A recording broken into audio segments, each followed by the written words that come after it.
All right, quick little video on these drive shafts. Stop. So there's 5 points you got to grease. 6. 1.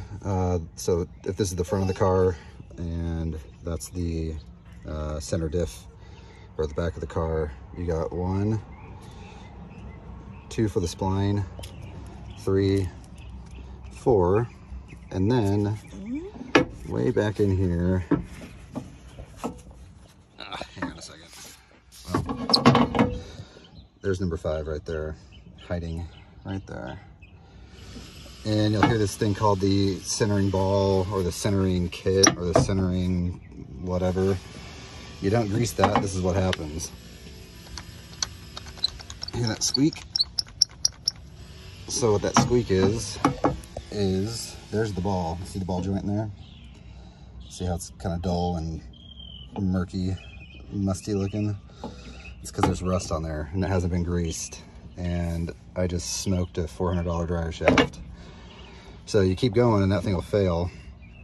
It'll get hot, the metal gets weak, and it basically just falls apart. That's one way your drive shafts can fail. The other way is if these grease joints don't get greased. That's basically the end cap of your U-joint in there. You can see the 1310 in there.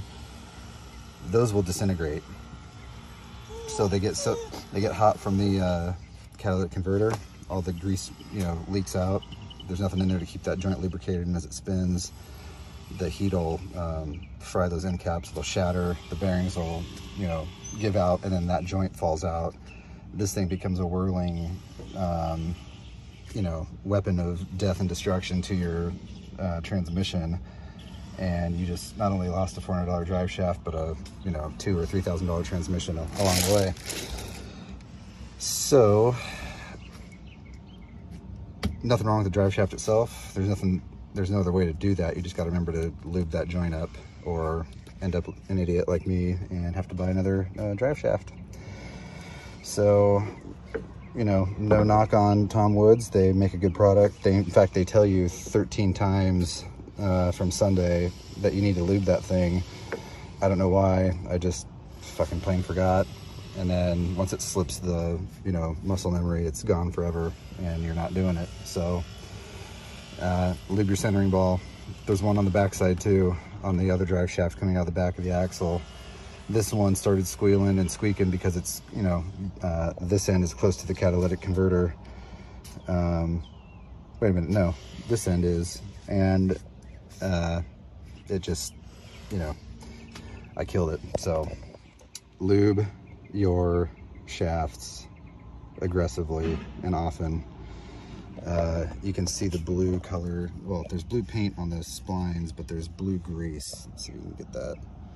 So the grease I use is marine grease, marine grade grease, I should say.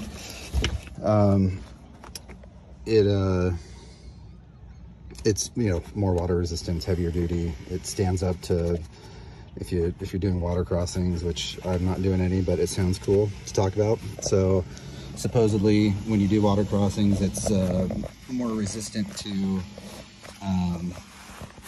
it's not going to leak out as bad. It's not going to degrade and go away. I don't know if that's true. I lube them every time I'm under the car, whether I'm changing the oil or not. I just grab the grease gun and head under there and do it. You should probably do the same thing. So that's about it. Getting ready for Rover Rendezvous down here in Southern California. Got the firewood, gonna be taking out the back seats. Got the cooler. So it should be a good time. Be posting pictures, doing some trail runs, having fun up in Big Bear. All right, that's all for now. Talk to you guys later, bye.